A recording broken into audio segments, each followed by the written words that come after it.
আম গাছে কেন বন্ধু আমৰা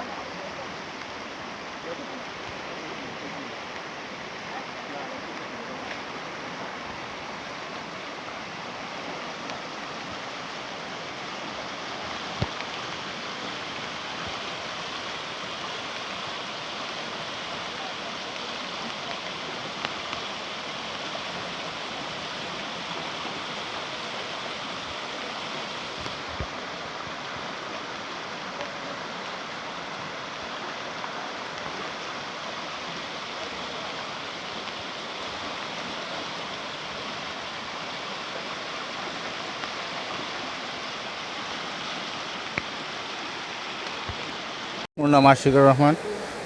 মাদাপাৰা আমাৰ বৰভাৰী নৈৰ আমাৰ ডুবিপাৰ যিটো আছে অঞ্চলটোত আছে, এইটো বহুত ভয়ংকৰ বান ভাঙিছে।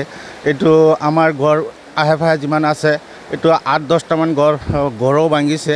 ইয়াৰ মাথাউৰি যিটো আছিল মাথাউৰিটো পাৰ পিছত মানে হৈ আছিল, অলপ বহি গৈছিল। বহি যোৱাৰ পিছতে মানুহে ভাবিছে, ৰাইজে ভাবিছে অলপ বান্ধিব, বান্ধাত মানে কোনো অসুবিধা ল'ব নোৱাৰিলে। পিছত মানে আমাৰ ৰাইজে মানে অলপ কৰিছে, খুব কষ্ট কৰিছে। কষ্ট কৰাৰ বিনিময়ত মানে কাম কোনো নোহোৱা মানে এই পানী আহি গ'ল। পানী আহি পেলাই ভাঙিছে। ভাঙি পেলাৰ পিছত ঘৰ বাৰী মানে 8-10টামান ঘৰ ভাঙিছে আৰু আমাৰ বহুত ক্ষতি হৈছে। আৰু এইফালে 4-5টামান বস্তি আছে, মানে গাঁও আছে, 4-5টামান গাঁও মানে অসুবিধা হৈছে। খেতি বাতিও নষ্ট হৈছে।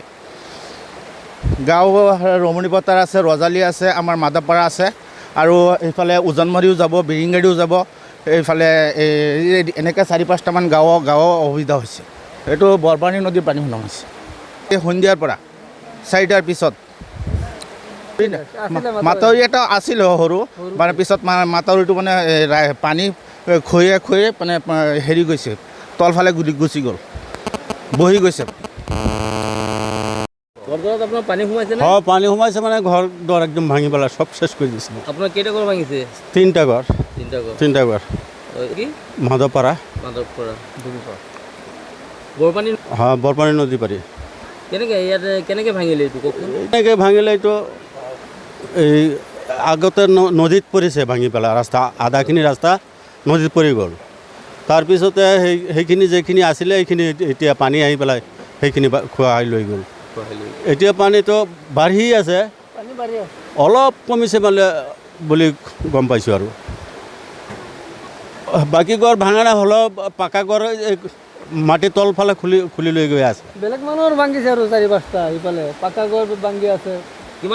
গাঁওখনত প্ৰায় 10টামান হৈ যাব, 6-7টামান ঘৰ নাই,